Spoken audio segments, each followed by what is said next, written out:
since the first year in 2014 when Ohio State, Baylor, TCU were fighting for one spot. There are 4 teams for 2 spots, it would appear, today. The rankings are in. Brandon has put them into the Viz graphics machine, and we're about to unveil who will be in the college football playoff for the 2023 season. It is presented by AT&T. The final rankings from the selection committee, the #1 team in the country is... We're seeing these when you do, and it's Michigan. There was some thought, because Washington has a couple more wins against the top 25, that maybe the Huskies would move into that spot. But the Wolverines, we assume, will go to the Rose Bowl. The semifinals are in the Rose Bowl and in the Sugar Bowl on New Year's Day, the perfect setting for the semifinals. And the Wolverines are going for the 3rd straight year. They're 13-0. There's Jim Harbaugh. Who's got it better than you, Jimmy?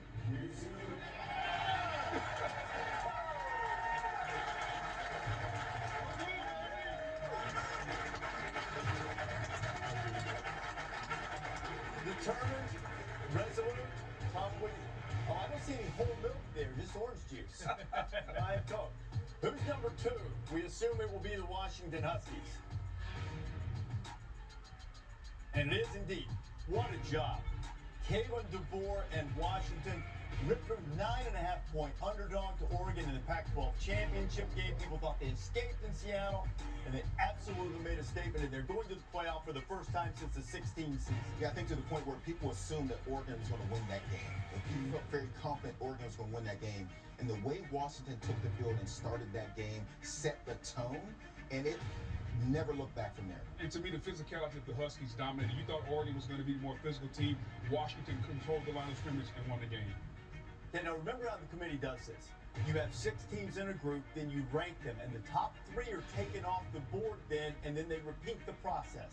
So when the rankings, the final time they went through the group phase, here's the 3rd team that was taken off and put on the board. Who's #3?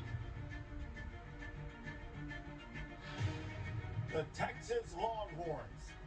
Steve Sarkisian's team winning a conference championship for the first time since 2009 and making the playoff for the first time. Longhorns really haven't even been close to making the playoff, and here they are, final year of the 14 field.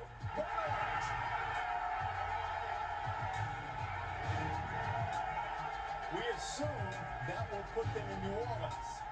And while Washington's the 2nd seed and will wear the home jerseys, that's going to be somewhat an advantage from a crowd standpoint for Texas, one would think, if that is indeed how the semifinals are matched up and the sites that they have.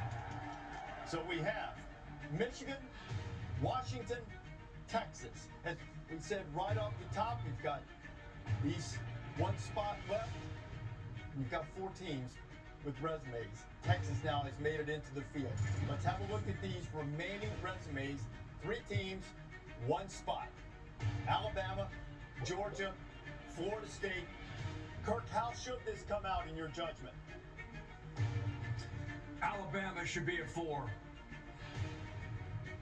Alabama should be The at 4. The injuries to Florida State is just, you can't avoid it. It's nothing against what they accomplished. Obviously, what they accomplished is extraordinary, to be undefeated, be an ACC champion. But that injury to Jordan Travis is part of what the committee takes into consideration. If you're looking at Alabama versus Florida State, under the current team and roster, it'd be very, very hard to imagine Alabama not being there at 4. We go back to the rankings in the unveil. Let's look now at #6 and see who's been eliminated and see what the final decision came down to. Who's #6? The Georgia Bulldogs. So after consecutive national championships, Georgia will not compete in the playoff, and this is also the first time that the team that was #1 in the penultimate rankings has fallen completely out of the college football playoff field. So this leaves us with the decision that everyone thought we would end up having. Florida State or Alabama. 1 spot. Whoever's 4 plays Michigan. #5, heartbroken. Who's #4? And Alabama returns to the playoff, and so we have another unprecedented situation as Florida State winds up at #5, and Florida State is champion from a Power 5 conference to fail to make the field in the college football playoff era. Wow. I'm not shocked with how Florida State played the last couple weeks. They just have dropped off considerably at quarterback, and it's understandable, and I feel terrible for them. They did everything you could possibly ask them to do, and here they are on the outside looking in.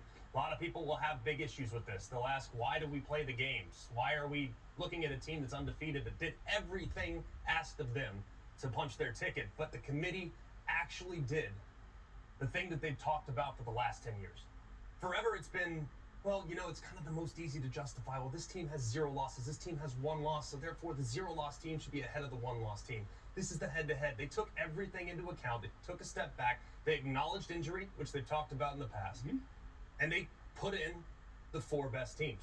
And that is not an easy thing to do, so I want to tip my cap to the committee because that is a difficult decision to make, and they think they probably went with the thing that was a little less popular than it would have been had they just gone with the undefeated Power 5 champ. Well, I'm going to completely disagree with you. To me, this is a travesty to the sport because we go out there on the field and we play